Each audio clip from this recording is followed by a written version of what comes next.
Okay, so I wrote this presentation, and then Pete's going to piggyback on the back of it. So we'll both talk as we go through this. I'll try not to stand too much in front of the screen.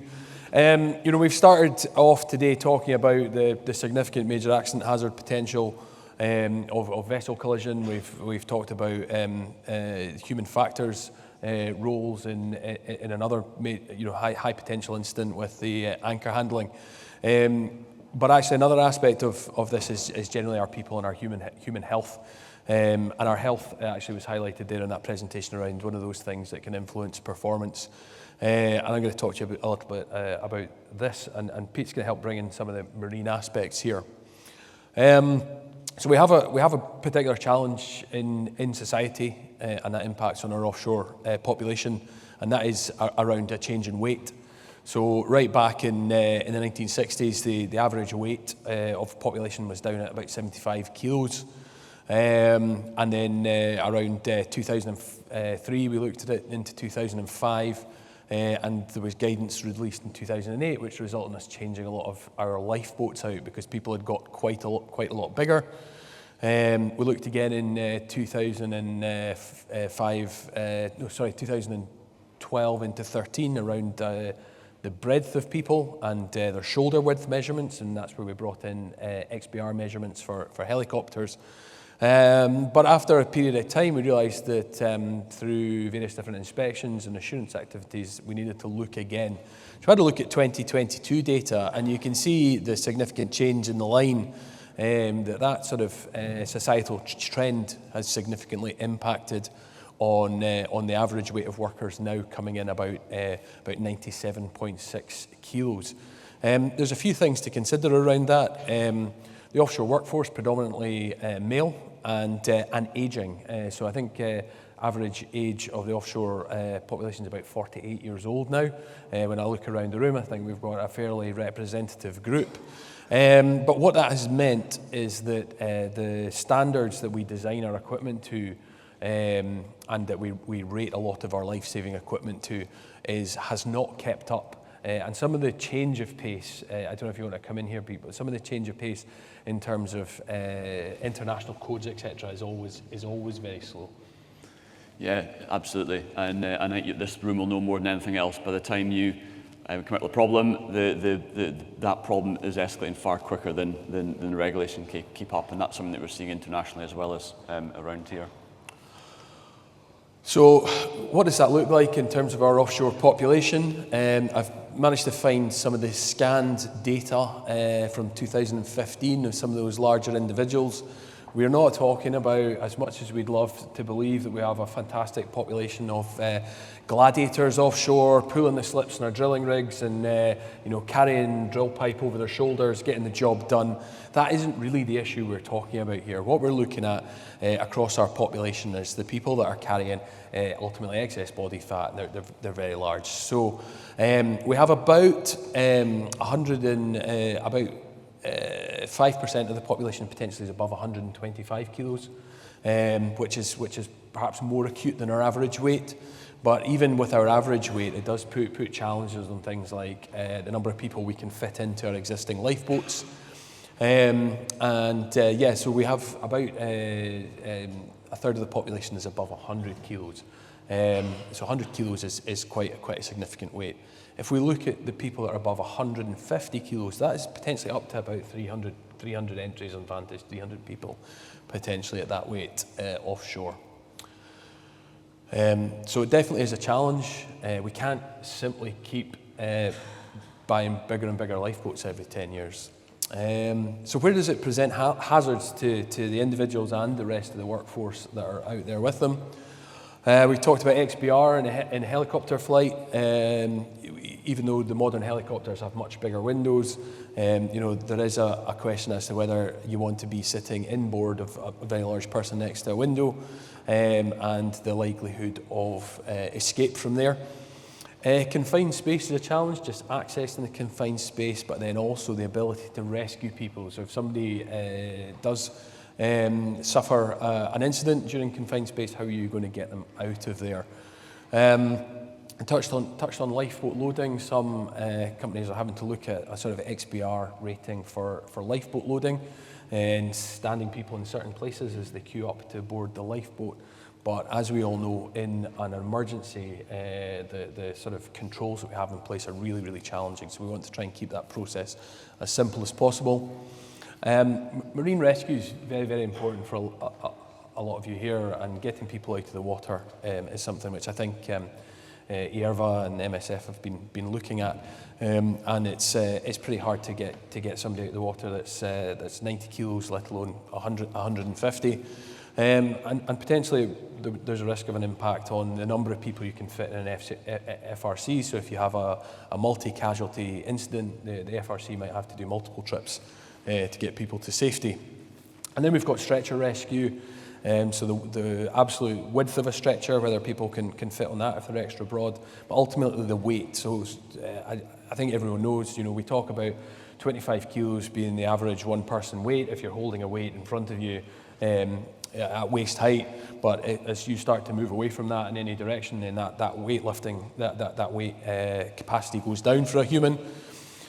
So stretcher teams, 4 people, might need to be 6 people, and I don't know if any of you have had to take part in a proper stretcher rescue, or you've been doing it in your drills with the dummies, but it is very hard once you start moving people upstairs and long distances. So anyone over 150 kilos is going to be very tricky to rescue. And actually, there has been cases where people we've really struggled to get people out of not confined space, but constrained space. So if you think about marine steps and these sorts of situations that you have in a lot of your vessels, that's particularly challenging. So there's a lot of legislation on this. I don't tend to go into a lot of detail on that, but there are lots of different regulations which require offshore duty holders to make sure that they have suitable response for everyone, whether that's the speed that they can get first aid to people, the speed that they can get them to a place of safety, or the way that we respond to major incidents. But there's an emerging issue on top of that, so we've spoken about all the generality of that, and that is around rescue winching. We always work very closely at OUK and at industry with the regulatory bodies, and the Coast Guard's been very helpful in supporting some of the work we've been doing around this. But they did write to us, and I'm going to hand over to Pete maybe to explain this, but this is in relation to the capacity of the winches attached to the Coast Guard helicopters, and that is and the industry search and rescue helicopter. Yeah, thanks, Graham. So we've done a little bit of work of late since this topic has been gathering more momentum of late. And in a nutshell, there are a couple of factors that are key here. There are the weight limits, or the actual figures that are limit us, and then there's the subjective, the more manual handling element that's more harder to quantify. But as Graham said, on both the industry SAR helicopter and all our UK SAR aircraft, the winch that's fitted on the aircraft is the same across all the aircraft. And that is governed by the European Aviation Safety Agency. There's a figure on that for lifting human external cargo, so people, effectively, that's what that means. And there is a limit on that. And in non-emergency scenarios, you're looking about 250 kilos or thereabouts of that weight limit. Now, if you're winching somebody, you don't just winch them on their own. The winch paramedic is down with them to take them up on board. So if you account for a sort of average weight of a winch paramedic, the stretcher that you need to have somebody who is ill or injured in, that will leave you roughly about 125 kilos, above 0 degrees, and that drops to just not far above 100 kilos below 0 degrees. The reason these figures are there, and the reason that the temperatures are important, is not because the wire is going to break. It's a lot to do with the clutch in the actual winch, and if it gets overloaded, that clutch can jam, and it means you then can't winch them on board. So in emergency situations, taking people out of the water, or critical incidents, the crew of the aircraft can elect to go above that figure. But in non-emergency evacuation, a lot of medical things, or precautionary evacuations, if you like, we're very much limited to that figure. And that's one of the reasons why we're looking at 125 kilos as being the limit that we can look at for winching people. And that would apply for oil and gas installations. Yes, a lot of the installations we can land on the installation, which of course takes that risk away, that issue away. But it could be off installations we can't land onto, whether that's helideck issues or our aircraft are too big for the helipads that we're going to, which has happened in the past. Or it could be from vessels. Now, yes, the vessel might be able to come back into shore, but not in all circumstances. And to give you one example, we had last year in the renewables world, a person on a vessel, the doctor said they needed to come back on shore. It wasn't a life-threatening incident, but it justified the use of the SAR aircraft. We went to go to it, but the person was 160 kilos, 160. We couldn't winch them, so they had to look at alternative options to get them back to shore. So that's hard and fast limits. We can't go above those options in non-emergency situations. And then there's all the handling of personnel into the aircraft, on board the aircraft, and so on. Excellent. So thank you. What we looked at was whether or not we could rely on helicopters landing on fixed installations, helidecks to rescue people. But I think we're looking at about the search and rescue helicopters winching about 50 people a year actually off various vessels and whatnot and installations. So it happens a reasonable amount, and we couldn't rule out the possibility that somebody, even a healthy person who is in good shape, having to be winched. So we looked at the letter from the Coast Guard, which said, let's consider whether people should be offshore over 125 kilos. And we've started a work group looking at that specific issue and whether or not a safety weight limit might be appropriate for the industry. So we've looked at an impact assessment, and obviously it's fortunate we've got the data. We can look at the number of people that might be implicated by this, and those that are certainly going to have to consider losing weight if we do bring in a safety weight limit. We are currently engaged in industry and stakeholder consultation on a technical proposal to bring in a weight limit, so this is something to bear in mind. And then we're going to determine a mechanism for phased implementation that should hopefully allow everyone who is currently working in all but the most extreme cases to be able to lose a bit of weight. The key thing here, we want to keep people in work. That's absolutely fundamental. We've heard about gaps in competency already today as we've talked through some of the different topics. We don't intend to lose people if we can. We need to find appropriate programs to support people during their weight loss journey. So this is all a work in progress, but I think it's important to point out that this is something which we're working on right across industry. Now, I think there are some real advantages, not just in terms of how we care for our people and how we make sure that we can help people if they fall ill or become injured, but actually, and we did touch on this, around what we can do now and what we need to do now if there's an incident and an emergency, the sorts of equipment that we have to enable us to rescue people that are deployed, and actually probably around 125 kilos is at the absolute maximum which we can continue to use this sort of equipment without needing entirely new mechanical devices. But there's probably a few other advantages around the marine environment that are worthwhile. Also touched on impacts on things like lifeboat capacity. So I appreciate that a presentation about a weight limit just before lunch is a bit of a downer. Sorry about that, I didn't do the schedule. But the key message here ultimately is that this isn't about excluding people, this is about the care for people. So this is about making sure that we don't find ourselves in a situation when any of our workforce fall ill or become injured and then can't get to a place of safety, can't get to that treatment that they require, because we've not supported them in having an appropriate weight for the equipment we have available. I don't know if you want to add anything there. Just a couple of other brief things. I'm going to just look at my notes to get the sizes. So it's not just weight. So just a couple of examples. Where have I got them here? So for example, the stretchers we use in the aircraft are 57 centimetres wide. So if you're wider than that, elbow to elbow, you might not fit in the stretcher. So it doesn't matter how heavy you are. That could be an issue as well. We do have options for lifting without the stretcher, so like the rescue vest and so on. That's like a sort of seat almost you sit in. That's not very useful if you've got lower limb injuries, and it also gets uncomfortable for anybody over 108 kilos. So that's not necessarily going to be the answer to that either. And last point I just want to make, just for the marine side of things, obviously this impacts both to a degree. I sit on our clinical governance board within the MCA, and I raised it through there, and our chief medical advisors were quite interested in this and looking at how this might impact seafarers and fishers as well. So it cuts across everything. Ultimately, it doesn't matter where you are. If we have to winch you, the same applies. It doesn't matter if you're an offshore worker or a marine worker. So it is something we'll look at moving forwards.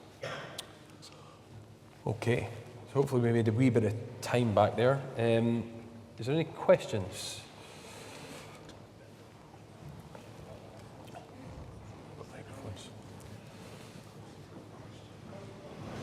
Yeah, of course I have, because the last time my BMI was normal, it was 7. So there we go. No, just on that, it's a great topic. Obviously, it causes issues with certain people and so on, but I've never been a lightweight, so I'm always willing to have that conversation. The fitness for work fits in with it quite tightly, and my bonnet is always, there was a video just last week about a pilot coming down a ladder, and he was not able to hold his weight when his feet slipped. So he wasn't fit for his job, and that's as simple as that. There's no other way to describe it. If your job entails going up a rope ladder and you cannot cope strength-wise to regain yourself if something goes wrong, you're not fit enough for that job. And just on another thing, which I think is good, because I say I check these things because I'm not light, never have been, and back to the office one. Check your chairs. Most of them were only clear to 100 kilos, so check your chairs, because I know my one that I had in previous office wasn't suitable because I'm above 100 kilos. So everyone go and have a look. You might be surprised. Yeah, no, that's a good point. So the fitness to work aspect is interesting because often offshore medicals are, we regard them as fitness medicals, but really they're risk assessments for the likelihood of you having a serious illness when you're offshore rather than fitness. The fitness for work is really important, and I know the Step Change and Safety Wellbeing Work Group are going to be looking a lot at the fitness to work and that ongoing health piece. So it's not just about losing weight to shave yourself under a weight limit to travel offshore, but it's about how we can actually see a really positive benefit to overall workforce health in the longer term as well. Just related to that, a couple of points. One is to do with the weight point again. When the weight limit came up to whatever it is, 98, instead of 100 kilograms, free fall lifeboats, one of the operators I was dealing with asked the designer at what point does the chair get ripped out of its chassis, and they came back with a figure of 140 kilograms. Now that operator then instigated measures to strengthen the connections, and until that point people over a certain weight weren't allowed on offshore. Now I'm just promulgating that for wider consumption because it's good for one, but it should really be good for all. Similarly on the free fall lifeboats, I'm 6'2", 6'2". I don't fit in the forward part of most lifeboats. I have to sit in the after part where it rises up where the coxswain sits. The suggestion I always make to people is try and think about that when you put people in. Again, for wider consumption. Yeah, thank you. Yeah, just a couple. I know it's a difficult one, especially from a worker point of view. I remember the XPR thing when I was offshore, and it created a bit of panic in people's jobs. But one of the things is, like, if I'm right, it's not just people sometimes think it's like pure obesity, overweight, but it's the body mass index as well, and it's people who do a lot of training and things like that. So that is a difficult aspect of it. But my other question was when you mentioned about how it affects not just offshore, the marine, the fishing, it probably drifting into medicals, and do you think that might be a case where, because we are always weighed on our medicals, is that something that might be a trigger point to sort of harbour that, if you know what I mean? Yeah, so on both of those, I think I'd take the second point first. So yes, we would probably look to use the OUK medical for offshore workers as a control point for that. So potentially getting a limited duration medical if you're getting close to the the weight limit and not getting a medical if you were over. I know not everyone here is using that one. There are other medicals for the marine space. On the idea, yeah, you know, that there are people that are fit and healthy, the rugby players and whatnot that are still in the industry.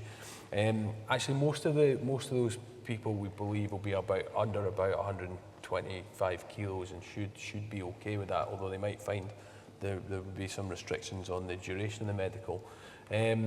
We actually used some comparative data on the gladiators off TV to have a look at as examples of fitter individuals, and most of those people are professional athletes when they're not on the TV, and very few of them are over 125 kilos, with the exception of the likes of Giant. I don't know if we have any particular gladiator fans in, but that chap's about 6'8" and absolutely huge. And so we actually think, in terms of the impact on that category of people, it's going to be very limited. Thank you. Thank you very much. Right. Thank you very much. Cheers.